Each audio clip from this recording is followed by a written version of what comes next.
करने वाले हैं आपके टॉपिक की, दैट इज मेंस्ट्रुएशन।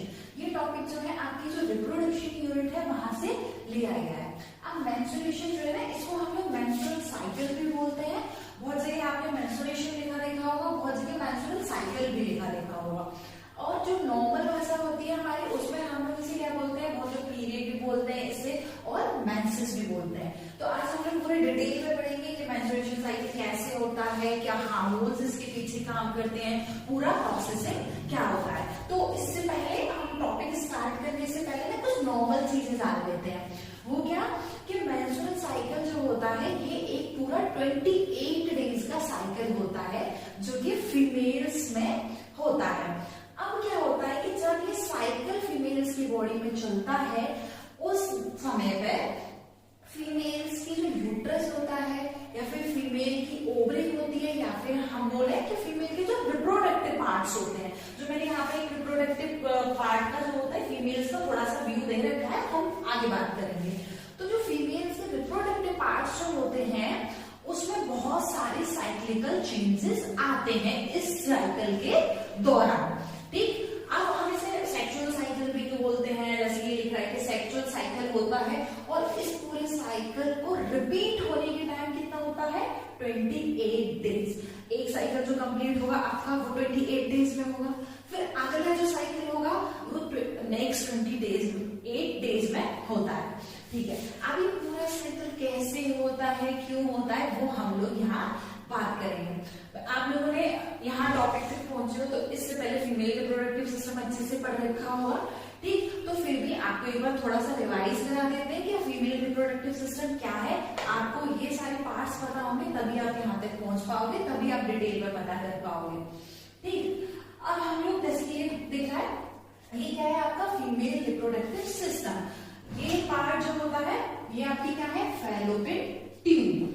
ठीक, ये एक ट्यूब लाइक स्ट्रक्चर आप देख रहे हैं ना, ये ट्यूब लाइक स्ट्रक्चर होता है जो जिसका काम क्या होता है, एग को कैरी करने का काम होता है। कि जैसे आपने वायर्स देखे हैं, जनरली जो वायर लाइक चीज होती है, ट्यूब लाइक चीज होती है, वो किसी भी चीज को कैरी करने का काम करती है। तो यहाँ पे ये फैलोपियन ट्यूब है, ये भी एग को कैरी करने का काम करती है। ये आपको क्या दिख रहा है, ये है आपकी ओवरी। Okay done.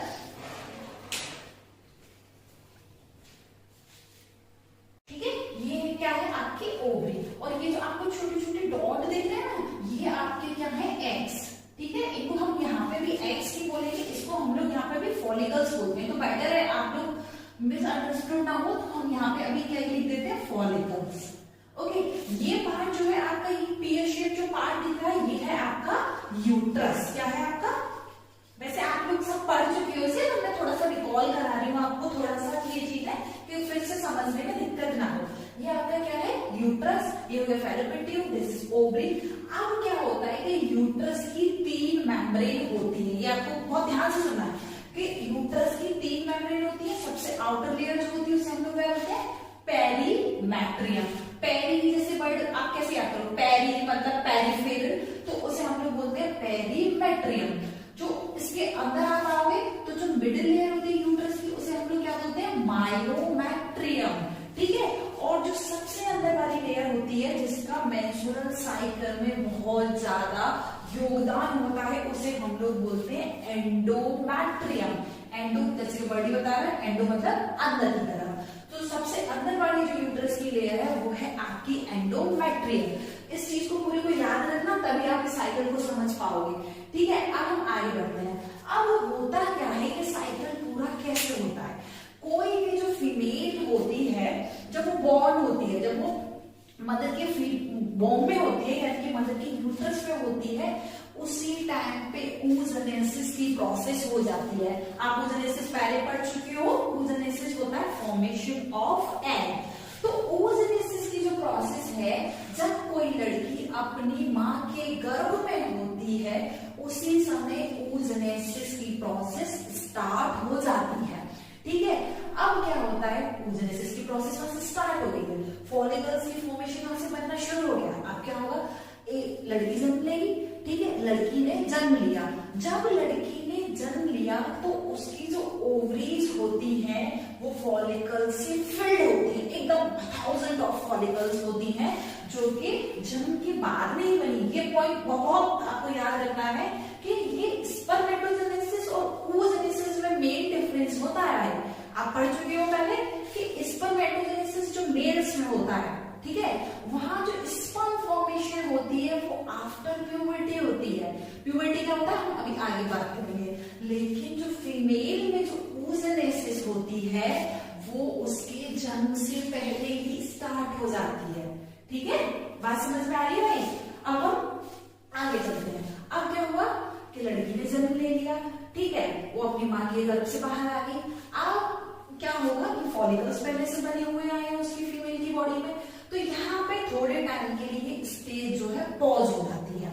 एक बार ये स्टेज पॉज हो गई, फिर फीमेल्स 12 इयर्स होंगी, 15 इयर्स होंगे, उसके बाद वो कहाँ आ जाती है आपकी प्यूबर्टी में। प्यूबर्टी आपने सुन रखा है, ठीक है, प्यूबर्टी आपने 9th क्लास में 10th क्लास में सुन रखा होगा।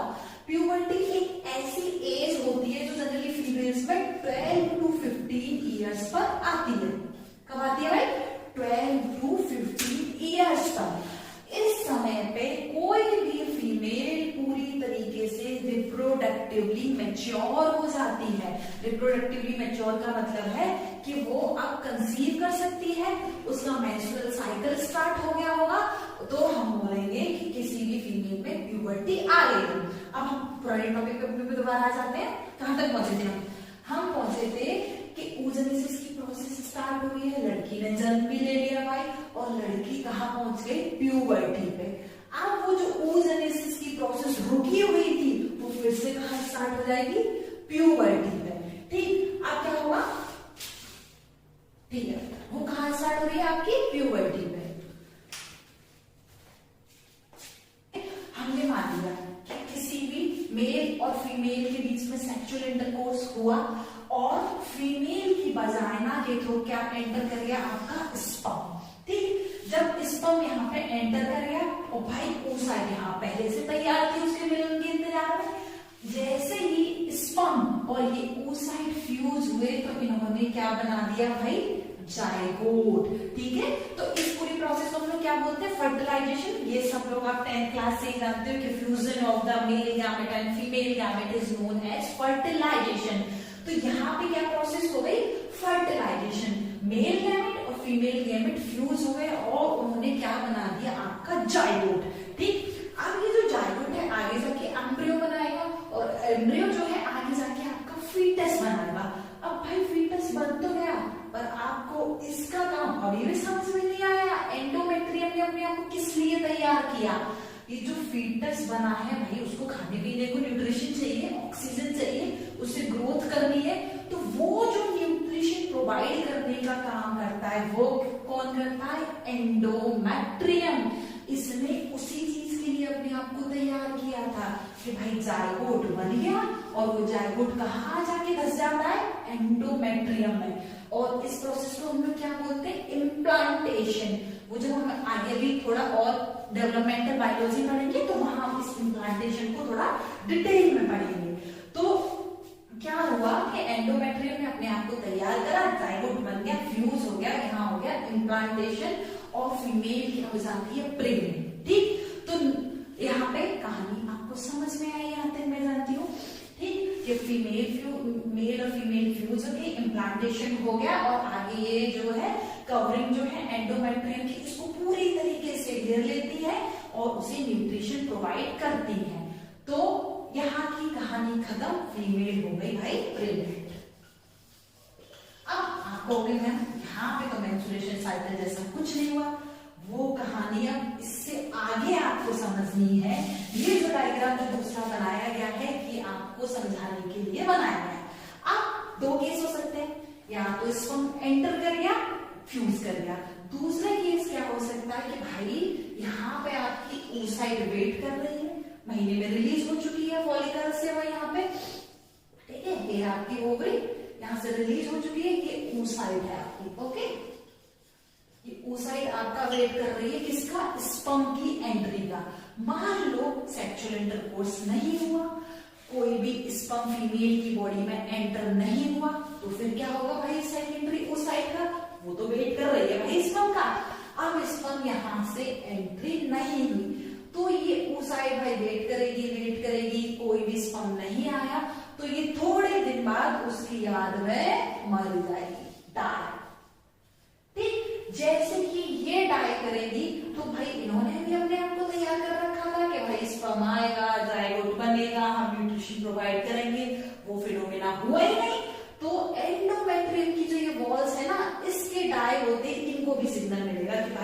नहीं आया, कोई फर्टिलाइजेशन नहीं होगा।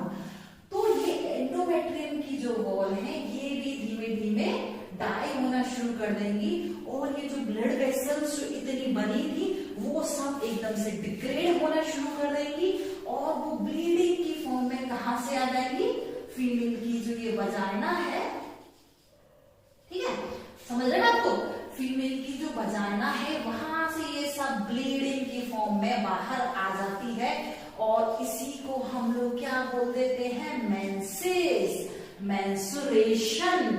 समझ आई बात, ठीक। अगर स्पर्म आया तो प्रेग्नेंट हुई, नो मेंस्ट्रुएशन साइकिल, कहानी खत्म। अगर स्पर्म नहीं आया, वो यहां से एंटर नहीं हुआ, उस साइड उसकी यार में डाई हो जाएगी, सुसाइड कर लेगी भाई कि भाई मिलने नहीं आ रहा है स्पर्म उससे, उसने सुसाइड करी तो भाई इनको भी सिग्नल मिल गया, एंडोमेट्रियम को भी सिग्नल मिल गया कि भाई चलो अब कोई नहीं आ रहा, तो ये भी अपने आप को डाई हो जाती है, और ये सब ब्लीडिंग की फॉर्म में वजाइना से बाहर आ गई, और आपका मेंसेस कंप्लीट हो गया। यहाँ पे मैंने आपको सिर्फ एक ओवरव्यू दिया है कि ये कॉन्सेप्ट क्या है मेंस्ट्रुएशन का। अब हम इससे आगे क्या पढ़ेंगे कि ये पूरा जो फिनोमेना होता है ना मेंस्ट्रुअल साइकिल का, इसमें बहुत सारे हार्मोन्स इन्वॉल्व होते हैं। ये पूरा आपको एनसीईआरटी में अपने जो डायग्राम देख रखा है पूरा ग्राफिक वे में समझाया गया है कि कौन सा हार्मोन्स कब बढ़ेगा, कब ये फॉलिकल्स ग्रो होंगी, कब ये ओव्यूलेशन होगा, कब ये मेंसेस आएगी। ये जो पूरा कॉन्सेप्ट है हम इसकी बात पढ़ेंगे। पहले आपको यहाँ तक जो है बात समझ में आनी चाहिए कि किस केस में मेंसेस नहीं होती और किस केस में मेंसेस होती है। ये साइकिल एक बार यहाँ कंप्लीट हो गया, पूरा 28 डेज का प्रोसेस होता है। एक बार ये साइकिल कंप्लीट हो गया, फिर नेक्स्ट मंथ क्या होगा, फिर से फॉलिकल रिलीज होगा ओवरी में, वो फिर से स्पर्म का वेट करेगा, स्पर्म नहीं आएगा तो वो फिर से डाई हो जाएगा और फिर से मेंसेस की प्रोसेस हो जाएगी। तो ये साइक्लिकल चेंजेस जो है 1 by 1 आफ्टर 28 डेज होते रहते हैं। ठीक है, अब हम इसके आगे पूरा ग्राफिक फॉर्म में पढ़ेंगे, थोड़ा डिटेल में पढ़ेंगे कि ये सारी प्रोसेस कैसे होती है। अब चलो, अब हम लोग उसको पढ़ने के बाद आ जाते हैं मेन डायग्राम्स पर। ये डायग्राम आपने एनसीईआरटी में देख रखा होगा, आप लोग डरो मत कि मैडम ये इतने सारे ग्राफ, हार्मोन्स, ये सब क्या बना रखे। धीरे धीरे हम 1 by 1 सब समझेंगे, ठीक है। वहां तक का कॉन्सेप्ट आपको समझ में आ गया है। अब हम देखेंगे कि मेंस्ट्रुअल साइकिल होता है उसको मेनली हम लोगों ने कहाँ जगह लिया, मैं इधर ही लिख देती हूँ, ठीक है। मेंस्ट्रुअल साइकिल को है हमने मेनली 3 फेजेस में डिवाइड किया है। सबसे नंबर 1 जो फेज होती है उसे हम लोग क्या बोलते हैं, मेंसेस, ठीक। दूसरी जो फेज होती है उसको हम लोग क्या बोलते हैं, फॉलिकुलर फेज। क्या बोलते हैं भाई, फॉलिकुलर फेज। और फॉलिकुलर फेज को हम एक चीज और बोलते हैं, वो बोलते हैं प्रोलिफरेटिव फेज। प्रोलिफरेशन का मतलब आप सभी को पता है, फिर मैं बता देती हूँ। प्रोलिफरेशन का मतलब होता है ग्रोथ होना किसी चीज की, कोई चीज डेवलप होना, उसको हम लोग क्या बोलते हैं, प्रोलिफरेटिव फेज। उसका मतलब यहाँ मतलब ग्रोथ होने से क्या मतलब है, उसका मतलब है यहाँ फॉलिकल्स की ग्रोथ होने से, ठीक। तो या तो ऐसे फॉलिकुलर फेज बोल दो और कहीं कहीं प्रोलिफरेटिव फेज भी लिखा रहता है, ठीक। तीसरा जो फेज होता है मेंस्ट्रुअल साइकिल का उसको हम लोग बोलते हैं सीक्रेटरी फेज। क्या बोलते हैं बच्चों, सीक्रेटरी फेज। सीक्रेटरी का मतलब क्या होता है कि आप ये लोग हार्मोन देख रहे हैं ना, LH, FSH, ईस्ट्रोजन, प्रोजेस्टेरोन, डरो नहीं, अभी से हम आपको डिटेल में बताएंगे हार्मोन्स कहाँ से कैसे क्यों रिलीज होते हैं। तो वो हार्मोन्स जो रिलीज होते हैं ड्यूरिंग एंटायर मेंस्ट्रुअल साइकिल, तो उस फेज को हम लोग क्या बोलते हैं, सीक्रेटरी फेज। तो आप लोगों को ये दिमाग में रखना है, 1 by 1 चीजें समझनी है कि पूरी मेंस्ट्रुअल साइकिल को हमने 3 पार्ट में डिवाइड करा। Number 1 is menses, number 2 is follicular phase और we can say proliferative phase, and number 3 is secretory phase. ठीक है, बात समझ में आई यहाँ तक। अब आ जाते हैं हम इस डायग्राम पे कि ये पूरा क्या हुआ है। तो सबसे पहले हम नीचे से समझते हुए चलते हैं कि पूरा मैंने इस ग्राफ पे क्या समझाया है और इस लाइन पे क्या समझाया है। यहाँ जो मैंने लिया है वो लिए हैं मैंने डेज। ये डेज लिख रहे हैं आपके, दिख रहा है सभी को, ये क्या लिखा है, डेज। ये पहला दिन, और पूरे साइकिल कितने का होता है, का, तो ये आपका 28वां दिन। ठीक, मैंने एक चीज आपको और भी बताई थी कि जो ओव्यूलेशन होता है वो middle of the menstrual cycle होता है, दैट इज 14th डेज। तो ये आपको दिख रहा है 14वां दिन। यहां से आप ऊपर आइए तो यहाँ पे आपको क्या दिखा है, ओव्यूलेशन। ठीक, 14वें दिन हमने क्या दिखा रखा है ग्राफ पर, ओव्यूलेशन। यहाँ तक की बात को आप समझिए। अब हम इससे ऊपर आते हैं, ये आपने मैंने क्या लिख रखा है, यूटेराइन साइकिल। यूटेराइन मतलब यूट्रस के मेंस्ट्रुअल साइकिल के टाइम पे यूट्रस में जो भी होता है, जो भी फिनोमिनाज होते हैं, एंडोमेट्रियम बन रही है, शेड ऑफ हो रही है, तो वो सारी कहानी कहाँ दिखाई गई है, ये। ठीक, ये जो आपको दिख रहा है ना ऐसे ऐसे ऐसे ऐसे ऐसे ये जो दिख रहा है, ये आपकी एंडोमेट्रियम की वॉल बनाई गई है। और ये जो दिख रहा है आपको, ठीक, ये ऐसे ट्रीज जैसे दिख रहे हैं ना, ये आपकी है ब्लड वेसल्स। ठीक, तो ये पूरी आपकी क्या है, एंडोमेट्रियम के यूट्रस में उस समय क्या चल रहा था, जब यहाँ पे डेज आपके चल रहे थे। अब आते हैं हम नेक्स्ट पार्ट पर। ये मैंने क्या लिख रखा है, ओवेरियन हार्मोन्स। ठीक, ओवेरियन हार्मोन्स का मतलब है इस पूरे साइकिल के दौरान ओवरी जो हार्मोन्स रिलीज करती है वो सब कहाँ दिखाए गए हैं, यहाँ दिखाए गए हैं। मेनली इस साइकिल में ओवरीज 2 हार्मोन्स रिलीज करती है। जो पहला होता है उसको हम लोग बोलते हैं ईस्ट्रोजन। आप सबने पहले सुन रखा है, ठीक, 10th क्लास में रिप्रोडक्शन चैप्टर में इतना तो हम लोग पढ़ लेते हैं। ठीक, दूसरा जो हार्मोन है वो है आपका प्रोजेस्टेरॉन। अब ईस्ट्रोजन और प्रोजेस्टेरॉन का इस साइकिल में क्या काम है वो हम इस डायग्राम में देखेंगे। ठीक है, यहाँ से यहाँ तक समझ में आ रहा है ना आपको कि क्या शो हुआ है। अब ऊपर वाले पार्ट में आ जाइए, यहाँ पे क्या लिख रहा है, ओवेरियन साइकिल। मतलब कि पूरी मेंस्ट्रुएशन में ओवरीज में जो मैंने आपको बताया था कि फॉलिकल्स जब बच्ची ने जन्म लिया तब ग्रो करती हैं, वहां से फॉलिकल्स के साथ बच्ची पैदा होती है, फिर वो आ रही है कि इस डायग्राम में पहली बार कि क्या क्या चीजें हैं, कि हार्मोन्स हैं, ये फॉलिकल्स हैं, ये ओवरीज के हार्मोन्स हैं और ये आपका यूट्रस है। अब हम इस पूरे साइकिल को फिर से समझते हैं कि ये जो हमने मेंस्ट्रुएशन की जो 3 फेजेस बताई हैं, इन तीनों को हम समझते हैं। सबसे पहले फेज जो है हम उसकी बात करते हैं, मेंसेस। मेंसेस का मतलब है ब्लीडिंग होना, कि जब यूट्रस की बॉल जो है शेड ऑफ हो जाती है और उसके बाद वो फीमेल की वजाइना के थ्रू जो ब्लड बाहर आता है, उस फेज को हम लोग बोलते हैं मेंसेस। ठीक, ये वाली फेज जो है आपको यहाँ दिखाई गई है, देखो यहाँ तक ये है। ठीक, ये हमने क्या दिखाई है, ये मेंसेस।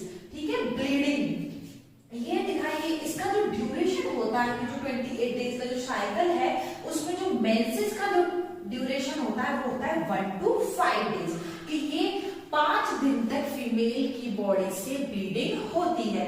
अब ये ऐसा नहीं है कि 5 ही दिन होगी, वेरी करती है। किसी फीमेल इसमें 2 डेज में स्टॉप हो जाती है ब्लीडिंग, किसी में 3 डेज, किसी में 4 डेज। पर हम एवरेज ड्यूरेशन की बात करें तो मेंसेस जो फेज होती है इसका ड्यूरेशन होता है 1 to 5 डेज।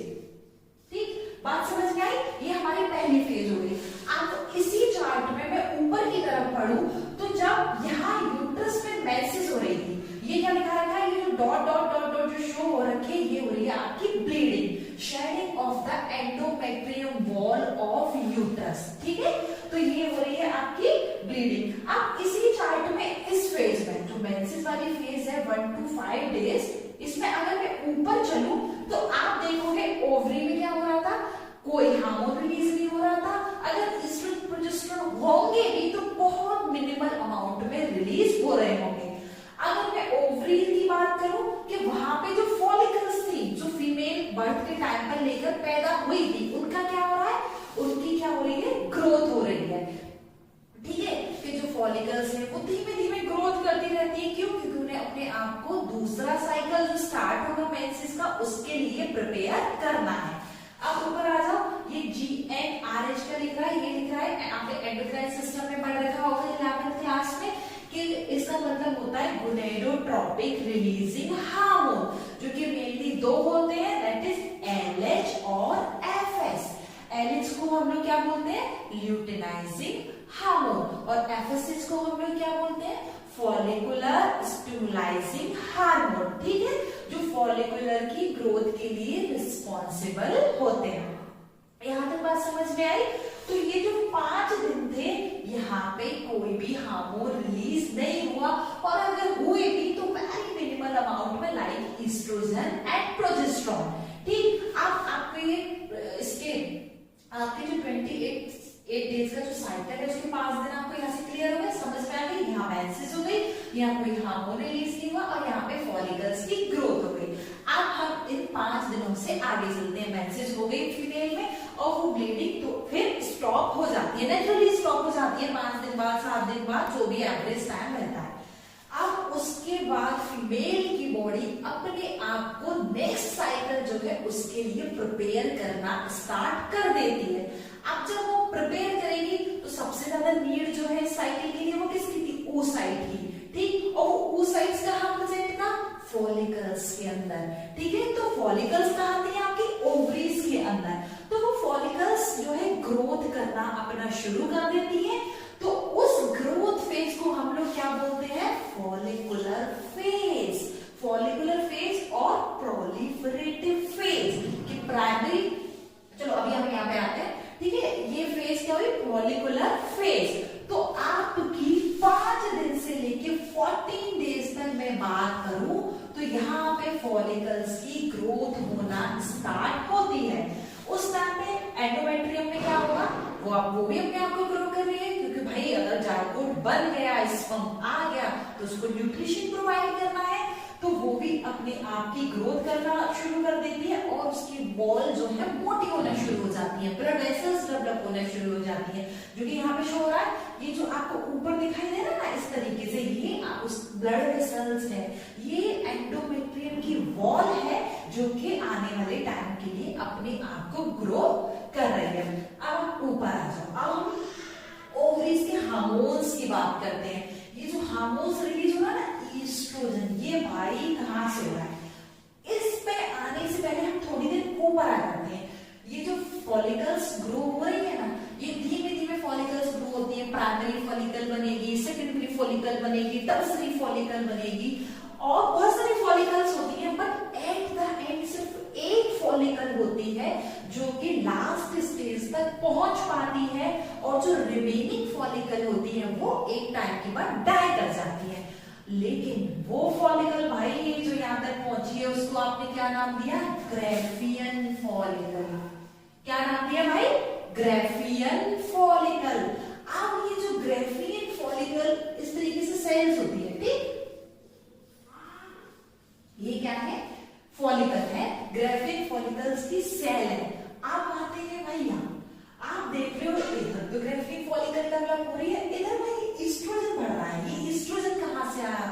ये आया इस ग्राफियन फॉलिकल की डेवलपिंग सेल्स से, ठीक। तो आपको ये याद रखना है, ये ईस्ट्रोजन हार्मोन कौन रिलीज करता है? ग्राफियन फॉलिकल की डेवलपिंग सेल्स। जितने ज्यादा फॉलिकल्स होंगे उतना ही ज्यादा ईस्ट्रोजन का अमाउंट होगा। तो आप यहाँ देखिए, यहाँ primary follicle, secondary follicle, then Graafian follicle. यहाँ फॉलिकल्स बढ़ना शुरू हो रही है भाई, और यहाँ धीमे धीमे ईस्ट्रोजन का अमाउंट बढ़ रहा है। यहाँ तक बात समझ में आई? यहाँ एंडोमेट्रियम की बात समझ में आई, यहाँ ईस्ट्रोजन की बात समझ में आई, और यहाँ आपको ग्राफियन फॉलिकल की बात समझ में आई। अब ऊपर क्या है? ये दो हार्मोन है, LH एंड FSH। आपने 11th क्लास में पढ़ा होगा कि जो LH और FSH दोनों हार्मोन होते हैं, इनको रिलीज कौन करता है भाई? इनको रिलीज करती है एंटीरियर पिट्यूटरी। पिट्यूटरी ग्लैंड होती है जो, जैसे हम लोग मास्टर ग्लैंड भी बोलते हैं, उसको भी सिग्नल मिल जाता है कि भाई ये सब प्रोसेसेस चल रही है, आप LH और FSH रिलीज करो। तो LH और FSH यहाँ पे अभी तक इनका ज्यादा काम नहीं है, बस ये है कि रिलीज हो रहे हैं, और इनका भी अमाउंट साइकिल के साथ धीरे धीरे बढ़ रहा है। इनका ये काम है कि फॉलिकल की जो ग्रोथ है उसको हेल्प करते हैं, फॉलिकल्स को और ज्यादा ग्रो करते हैं। यहाँ तक बात समझ में आई? ठीक है। अब आया भाई 14वां दिन। कौन सा दिन आया? 14th डे, जो मैं पहले बता चुकी है कि 14th डे आपका क्या होना है? ओव्यूलेशन। ओव्यूलेशन मतलब ग्रेफियन फॉलिकल बस्ट होगी और सेकेंडरी oocyte रिलीज होगी। 14वां दिन जैसे ही आता है तो उस समय LH और FSH का अमाउंट बहुत ज्यादा बढ़ जाता है। समझ रहे हैं बात को?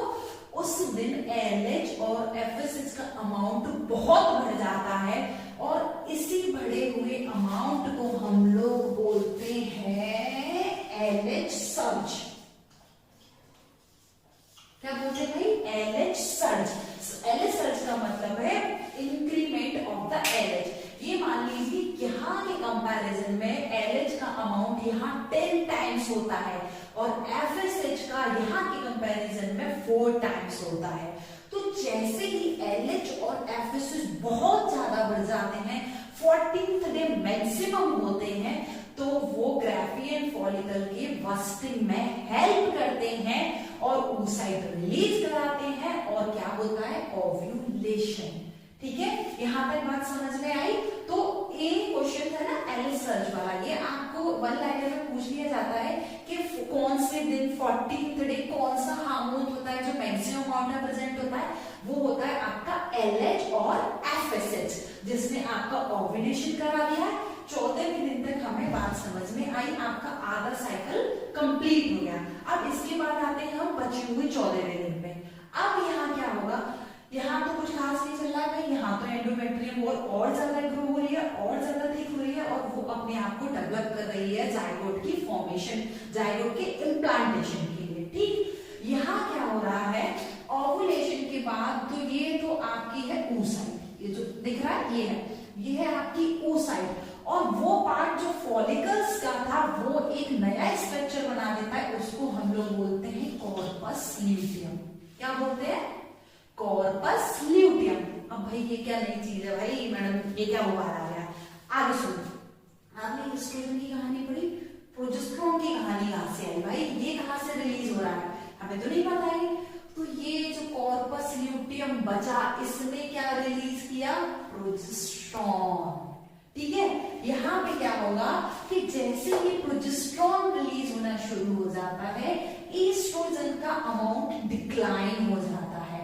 ठीक है, अब प्रोजेस्टेरोन का काम क्या है? प्रोजेस्टेरोन का मेन काम है आपकी एंडोमेट्रियम जो वॉल बन रही है उसको थिक करना और उसकी फॉर्मेशन करना। यहाँ तक बात समझ में आई? अगर आप यहाँ देखो तो यहाँ प्रोजेस्टेरोन का अमाउंट बढ़ रहा है, यहाँ एंडोमेट्रियम वॉल की थिकनिंग बढ़ रही है। अब ये थिकनिंग कराई किसने? इसने। ये कहां से आया भाई? यहाँ से। कॉन्सेप्ट क्लियर है? और कॉर्पस ल्यूटियम कहां से आया? यहाँ से, ग्रेफियन फॉलिकल से। वो ग्रेफियन फॉलिकल जो oocyte रिलीज कर चुकी है उसका रिमेनिंग पार्ट क्या बना देता है? Corpus luteum. ये बात याद रखना, बहुत पूछा जाता है कि जो प्रोजेस्टेरोन हार्मोन होता है उसे रिलीज करने के लिए रिस्पॉन्सिबल कौन होता है? तो कौन होता है? Corpus luteum. अब आगे ये समझ आ गया, ये समझ आ गया, ये समझ आ गया भाई, ये समझ लिया कि ये जो LH और FSH का अमाउंट एकदम 14वें दिन बाद गिर कैसे जाता है? इसके गिरने का कारण है कौन? ये ओव्यूलेशन जो हुआ है। अब यहाँ क्या होता है? जैसे ही प्रोजेस्टेरोन हार्मोन रिलीज होना शुरू होता है, आपकी एंटीरियर पिट्यूटरी को नेगेटिव सिग्नलिंग जाती है। क्या जाती है? आप प्रोजेस्टेरोन हार्मोन के रिलीज होने से पिट्यूटरी को सिग्नल जाएगा कि भाई अब मैं आ गया हूं, तुम जाओ, तुम्हारा काम मैं देख लूंगा।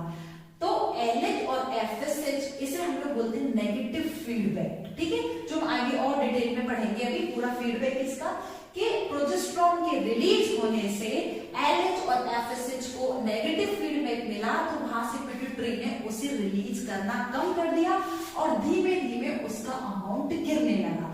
प्रोजेस्टेरोन का अमाउंट बढ़ने लगा, LH और FSH का अमाउंट गिरने लगा।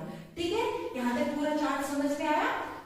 अब यहाँ आगे LH FSH की कहानी खत्म, ग्रेफियन फॉलिकल की कहानी खत्म और कॉर्पस ल्यूटियम की कहानी शुरू। इधर से प्रोजेस्टेरोन की कहानी शुरू। अब जो मैंने आपको शुरुआत में पढ़ाया था कि स्पर्म आने का वेट कर रही है, कौन भाई? ये कॉर्पस ल्यूटियम का काम क्या है? ये क्या कर रही है? प्रोजेस्टेरोन रिलीज कर रही है। इसको लग रहा है स्पर्म आएगा भाई, बॉल तैयार करो। ठीक, लेकिन मान लीजिए स्पर्म नहीं आया। स्पर्म नहीं आया तो oocyte थोड़े दिन वेट करेगी भाई, स्पर्म के इंतजार में, फिर ये अपने आप को मार देगी। कि भाई अब नहीं आ रहा, अब चलो। तो थोड़े दिन बाद जब फर्टिलाइजेशन नहीं होगा, स्पर्म नहीं आएगा, oocyte क्या कर जाएगी, डाई, ठीक, oocyte मर जाएगी। इधर एंडोमेट्रियम की जो वॉल बनी है ये शेड ऑफ हो जाएगी, जो पहले समझा चुकी हूँ, ये सारी वॉल शेड ऑफ हो जाएंगी और मेंसेस के फॉर्म में बाहर आ जाएंगी, ठीक। अब आप कहोगे इस कॉर्पस ल्यूटियम का क्या हुआ मैम, भाई ये भी मर जाएगा, जब प्रोजेस्टेरोन नहीं रिलीज करना है, एंडोमेट्रियम टूट गई, oocyte टूट गई, LHFSH कम हो गए, तो इसका ही क्या काम। तो कॉर्पस ल्यूटियम डिग्रेड होके एक स्ट्रक्चर बनाती है जिसको हम लोग क्या बोलते हैं, कॉर्पस एल्बिकेंस। क्या बोलते हैं, कॉर्पस एल्बिकेंस। ये कॉर्पस ल्यूटियम से ही बना होता है और कब बनता है, in the absence of fertilization, in the absence of sperm, ठीक है। अब मुझे लगता है आपको ये कहानी समझ आ गई है। अब कॉर्पस एल्बिकेंस, oocyte, एंडोमेट्रियम की वॉल सब शेड ऑफ हो जाती हैं और फिर से आप इसी पे आ गए मेंसेस पे। मेंसेस के फॉर्म में सब यूट्रस से होते हुए वजाइना के थ्रू सब चीज ब्लीडिंग के थ्रू फीमेल की बॉडी से बाहर आ जाती है। तो यहां से यहां तक आपका एक साइकिल कंप्लीट हुआ, 28 डेज पूरे हो गए। फिर से यहाँ पे 5 दिन का आपका मेंसेस स्टार्ट हो जाता है और वो नेक्स्ट साइकिल की स्टार्ट होती है और पहले साइकिल का एंड होता है। समझ में आई।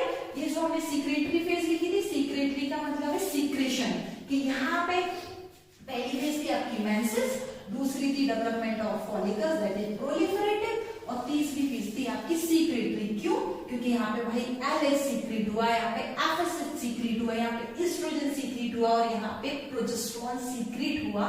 इसलिए इन सब हार्मोन के सीक्रेशन की वजह से इस फेज को आपने क्या नाम दे दिया, सीक्रेटरी फेज। तो मैं समझती हूँ आपको एवं मतलब मेंस्ट्रुअल साइकिल की तीनों फेजेस समझ आ गए, 1 2 3। जो कॉन्सेप्ट था इसके बिहाइंड एब्सेंस ऑफ फर्टिलाइजेशन का वो समझ आ गया। आपको ये जो डायग्राम है, जो ग्राफिक वे में चीजें समझाई गई हैं वो समझ आ गया होगा। कहाँ ओवरी में क्या चल रहा था और हार्मोन्स कौन से रिलीज हो रहे थे, यूट्रस में क्या चल रहा था, डेज में क्या चल रहा था, वो सब आपको समझ आ गया होगा। हार्मोन्स कब कौन सा रिलीज हुआ, कब ज्यादा है, कब कम है, मेरे हिसाब से आपको चीजें समझ आ गई होंगी। आप रिवाइज करिए, नहीं आते तो नेक्स्ट टॉपिक में बात करेंगे। Thank you.